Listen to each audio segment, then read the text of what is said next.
The members of the team consist of Ms. Dalton on the far left, Ms. Tozier, our SPED teacher, Ms. Olmstead, art teacher, myself, Ms. Hazel is in the back. She teaches drama, and later to join the meeting is Ms. Purdy, who teaches social studies. Ms. Dalton, the presenter, shared her misconception, which was not being able to recognize theme in a text. We spent a great deal of time discussing various instructional strategies that could be used in the coming lessons.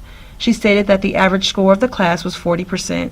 The first two interims, students could not determine main idea from theme. She spent a great deal reteaching and now feels that students have a clear understanding, but they cannot determine the correct answer when given multiple theme-related answers. The text that the students read was an excerpt from The Wedding.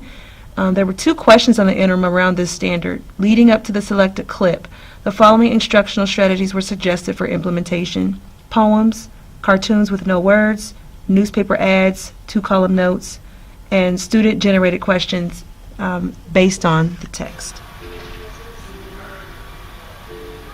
So can we think of, it's outside of like the text that you're bringing other sources of material to read? For example, maybe a newspaper article that interests them, or that you would think is interesting to them, and then possibly like omitting the title, and after they read it, then they come up with what they think the title should be.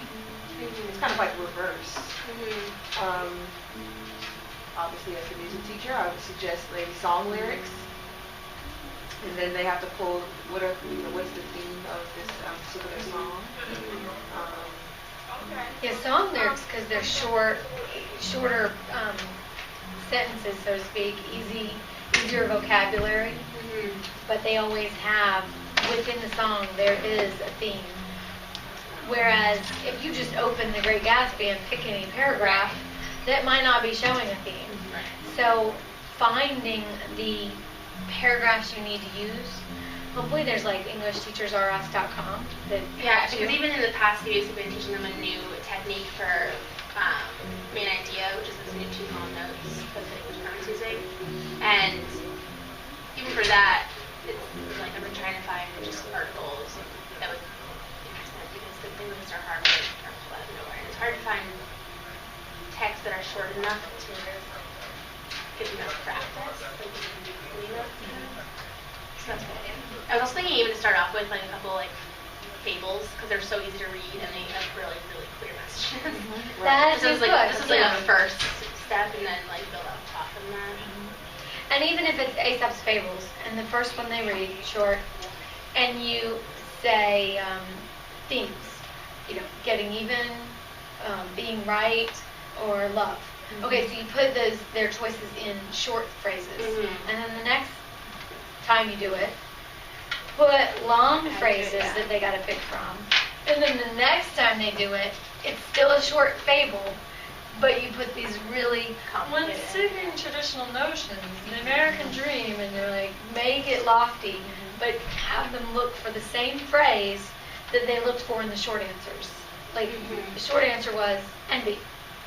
So there's the same central notion, there's the same word even, but in this long drawn out thing, prejudice. And so they got to find the key word. Because I think with testing, like, that would take them half an hour just to figure out what these meant. So if they can see that works, maybe that will convince them to actually do that on a test too. Like, before they even look at the answers, or just write down like one word, what the meaning is, or that. Right. And then look for that one word. Oh, class prejudice. That's it, How much practice do you think that they would need? Like, or how much practice do you intend to give them? I was thinking about spending like, because I only have 3 days a week, so I'm thinking it's going to be like kind of like doing like a 3-day like intensive little bridging unit, and then obviously something back to it when they start to play. So I would start to play continuously, just tying back into what we practice. And so are you going to use the play to actually give them more practice with it? Yeah. Okay. So what strategies have you thought about with the play as it pertains to that?